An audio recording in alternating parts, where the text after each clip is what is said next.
Sheila asks Taylor to help her with her sex life while Steffy tells Hope what to do. The families in Los Angeles who were connected by fashion, legacy, and unresolved trauma rarely had time to relax, and this week was no different. At Forrester Creations, the tension between power and weakness was very different from the quiet, unsettling moment happening miles away that no one would have ever guessed would happen. Steffy Forrester took charge of her company and her family's story with great skill. Sheila Carter, on the other hand, shocked herself by doing something she never does, asking for help. The morning sun shone through the glass walls of the Forrester office, lighting up sketches, fabric swatches, and the unmistakable air of authority that Steffy brought with her as she walked in. She didn't hesitate, didn't change her tone, and didn't bother with niceties. She had made up her mind, and everyone else would do what she said.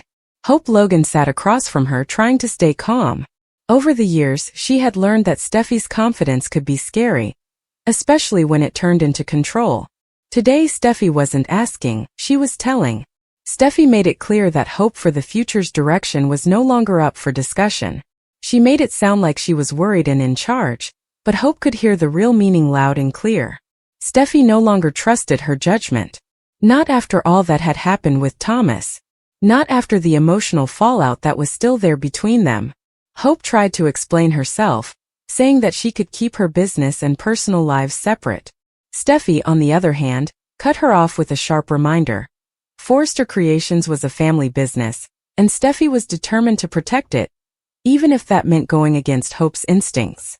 Sheila Carter was sitting on the edge of a chair in Taylor Hayes' office across town, where it was much quieter and less comfortable.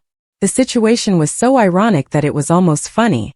Taylor, the woman whose family Sheila had scared, was now the only person Sheila felt she could talk to. Sheila's hands twisted together nervously, and her usual charm that made people do what she wanted was missing. She wasn't here to make threats, plot against someone, or get involved in their life. She was here because she felt lost, and for once she didn't know how to fix it. Taylor, always the professional, kept her face blank, even though she was on high alert. She made it clear that this talk would be strictly professional. Sheila agreed, but it was clear that she didn't want to say the words out loud. Sheila said she felt cut off from intimacy, relationships, and even herself. She talked about being alone and wanting to be close to others, but not knowing how to keep it that way without losing control or causing trouble. This weakness was shocking for a woman who had built her identity on being able to control others. Taylor paid close attention and noticed things that had happened to her before. Sheila wasn't looking for advice or confirmation. She wanted to know how to feel normal, and how to be close to someone without hurting them. Hope left Steffy's office at Forrester shaken. She told Brooke about it, and Brooke quickly saw how the two women interacted with each other. Brooke told Hope not to let Steffy get to her, but even she had to admit that Steffy was in charge right now. Hope fought with her feelings.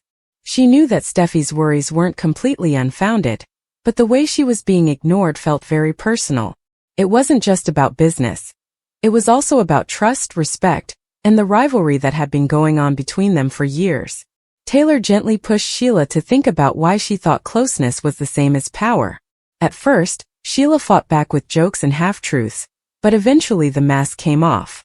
She said she didn't know how to be wanted without being scared. That confession hung in the air. Taylor made it clear that change would not happen quickly or easily, and she made rules. This was not letting go. This was not a way to make up. This was just a chance to think about yourself. Sheila agreed to those terms, but it was unclear if she would keep them. As the day went on, Steffy called the design team together and clearly explained her vision.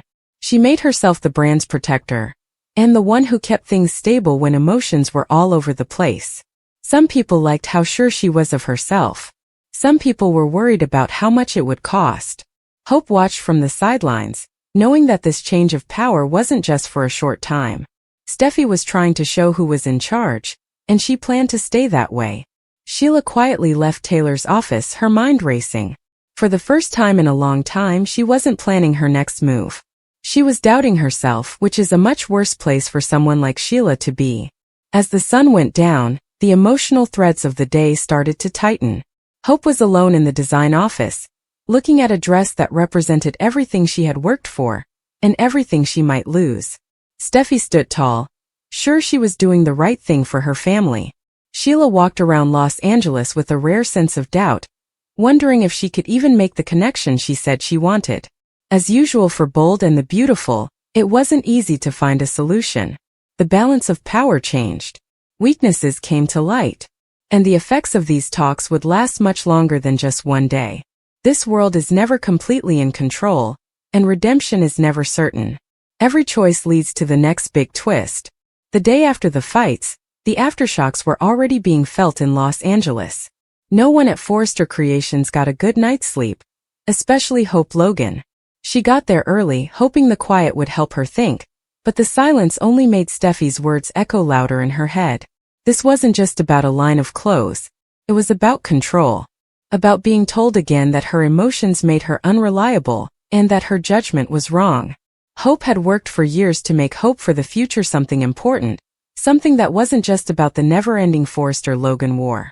And now it seemed like it was slipping through her fingers.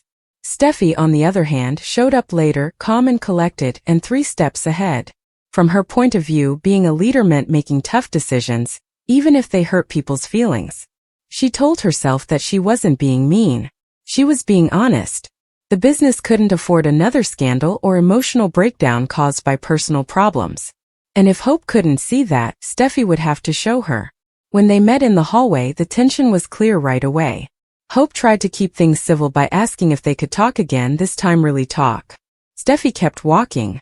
She told Hope that the choice wasn't personal, even though it felt that way in every way. She said she hoped Hope would prove her wrong. But until then there was no way to avoid oversight. Hope felt like she had been slapped when she heard that word. Sheila Carter was alone in her apartment across town, going over and over the conversation she had with Taylor Hayes. She had thought she would be judged. She was ready to be turned down. She didn't expect to feel exposed, like she had lost the defenses she had relied on for years. Sheila had finally said something she had been too afraid to admit. She didn't know how to be close to someone without being in charge of them. Desire, love, and even intimacy had always been about getting something in return, like loyalty or obedience. She felt lost without that power dynamic. Sheila looked at her reflection, trying to find the woman Taylor had seen in the middle of the chaos. She didn't know who she was, and that scared her more than any enemy ever had. For her part, Taylor wasn't sure she had done the right thing. She was a psychiatrist, so she believed in treatment and the chance to change. She knew how dangerous Sheila could be because she was Steffy's mother. She told herself that just because she was listening didn't mean she trusted him. Sheila's vulnerability, on the other hand, kept coming to mind, making her feel uneasy and unresolved. Brooke Logan noticed right away that Hope was distracted back at Forrester. She had learned a lot about how to stay alive in that building and be a mother. Hope tried to downplay it, but Brooke kept pushing until the truth came out. Brooke was very angry. She knew that Steffy's move was really about control, not protection. Brooke told Hope that Steffy didn't give up power easily once she got it. Brooke understood Steffy's fears, but she wouldn't believe that Hope should be punished forever, because she was too emotional. At the same time, Steffy told Ridge about her problems. She made her actions seem necessary, even right. She talked about protecting the business, the family name, and yes, her brother. She said she wasn't trying to humiliate Hope. She just wanted to set limits that Hope didn't seem to be able to follow. Ridge listened, but he was torn. He knew that Steffy was strong, made decisions quickly, and could be harsh at times. He also knew that Hope had always followed her heart, for better or worse. He was once again stuck between 2 women he loved, not sure which one he should be more loyal to. Hope made a quiet choice as the day went on. Steffy's watching her every move, so she wouldn't give her anything to complain about. She threw herself into her work, improving designs, mentoring interns, and not letting her anger show. But there was anger and determination beneath the professionalism. In another place, Sheila went back to Taylor's office without telling anyone. Not asking for much. Not plotting. Just asking if they could talk again. Taylor thought about it for a moment, then said yes, but with stricter rules. Sheila didn't fight back. Instead, she talked about fear of not being wanted, of getting older, and of becoming unimportant. She said that intimacy had always been about getting approval, not making a connection. Her sense of self disappeared when the validation did. Taylor said something very true. Closeness based on fear was never closeness at all. Sheila took in the words slowly, and it was clear that they upset her. Taylor told Sheila that change would require her to be responsible, which she had never done before. The difference between the two storylines couldn't have been more clear. At Forrester Creations, power was being shown in broad daylight, behind glass walls and boardroom tables.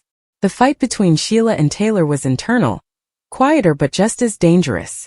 Steffy was alone in her office, looking out over the city as night fell. She told herself that what she was doing was right, but doubt crept in. She knew that being a leader would cost her something, and for a moment she thought about who she might lose along the way. Hope left the building late, and her face showed how tired she was. She wasn't beaten yet, but she did understand something now. If she wanted people to respect her, she would have to earn it. Stop waiting. No more trying to prove herself to people who are set on doubting her. Sheila stepped out into the night again and realized that for the first time in her life, she didn't know what to do next. That was the most dangerous cliffhanger of all in its own way. People whispered in the hallways, their eyes darting toward Steffy's office, where the blinds were drawn and the door was locked. Word had already gotten out that Steffy wanted to restructure how Hope for the future worked in the future, but no one was sure what that meant for Hope herself. Hope came later than usual on purpose. She had spent the morning getting back to her roots, remembering who she was before all the comparisons, the judgments, and the constant suggestion that she was too emotional to lead. When she walked into the building, her posture and expression were calm, but inside, she was ready for what was coming. Steffy set up a meeting. There was no introduction or effort to make the news less harsh.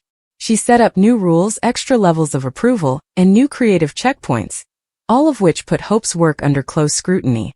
Steffy said it was working together. Hope heard containment. The room went quiet when Hope finally spoke. She didn't speak loudly. She didn't say anything bad. Instead, she asked one question that cut to the heart of the matter. Was this about keeping the company safe or keeping her in line? Steffy stared at her without blinking. She said that being a leader meant making hard choices, even if they weren't popular. She reminded everyone of the chaos, problems, and fallout that had happened in the past. It was clear what they meant. Hope's personal life had made her a risk. Hope took in what was said and nodded slowly. And then she did something that surprised me. She said yes. Not because she agreed with Steffy's assessment, but because she knew this wasn't the place where she would win. Not yet. Taylor Hayes sat alone in her office across town, going over notes she didn't keep very often anymore. Sheila Carter had made things more difficult than Taylor had expected. On paper, the clinical boundaries were clear, but emotionally, the situation ate at her. Sheila had called again. Not asking for an appointment. I was just checking to see if Taylor was free. Taylor said yes, even though she knew it was a bad idea. Sheila seemed different when she got there, quieter and less showy. She said that she had spent the night going over their last session, bringing back memories that she had buried under years of chaos and manipulation. Sheila talked about rejection, and how she learned early on that being open was risky. She said that control had always felt safer than being honest. Taylor listened, but she didn't say anything to make her feel better. She pushed back. She asked Sheila if she really wanted to be close to her, or if she just wanted to know that she still mattered. Sheila didn't expect the question to hit her so hard. Brooke Logan went straight to Steffy at Forrester. The careful diplomacy was gone. Brooke said that Steffy was punishing Hope while pretending to be a leader. She told her that power without compassion always comes back to bite you, especially in that family. Steffy didn't say she wasn't firm. She said she wasn't wrong. She told Brooke that Hope needed rules, not pampering, that the stakes were too high for emotional risk. When Brooke told Steffy that her personal feelings were getting in the way of her judgment, Steffy's calmness broke down a little. The truth was that anger was part of it. Old cuts. Rivalries from the past. Hope would always get grace, which Steffy never did. Hope told Liam about her problems. Not with tears but with clarity. She told him she was done making herself smaller to make other people feel better. She said she was tired of having to prove that she deserved a seat at a table she helped build. Liam told Hope to be patient, but she shook her head. She said that being patient had only ever helped other people. Taylor set a clear limit with Sheila in another place. Therapy would only continue if certain rules were followed. No tampering. No hidden agendas. And she didn't have anything to do with her family at all. Sheila agreed, but it was almost too quickly. When Taylor asked Sheila what she hoped to get out of this process, she hesitated. Then, with an unsettling amount of honesty, she said she didn't want to feel empty anymore. She was scared of that closeness, real closeness, because it meant giving up control. Taylor told her that this path would hurt. That self-awareness was pointless if it didn't come with responsibility. Sheila nodded, looking shaken, but she didn't leave. Steffy started to notice small changes as the week went on. Hope wasn't fighting back, she was doing well. The designs were sharper. Presentations were perfect. Expecting feedback before it was given. Hope was giving Steffy exactly what she wanted and nothing else. And that made Steffy much more upset than defiance ever could.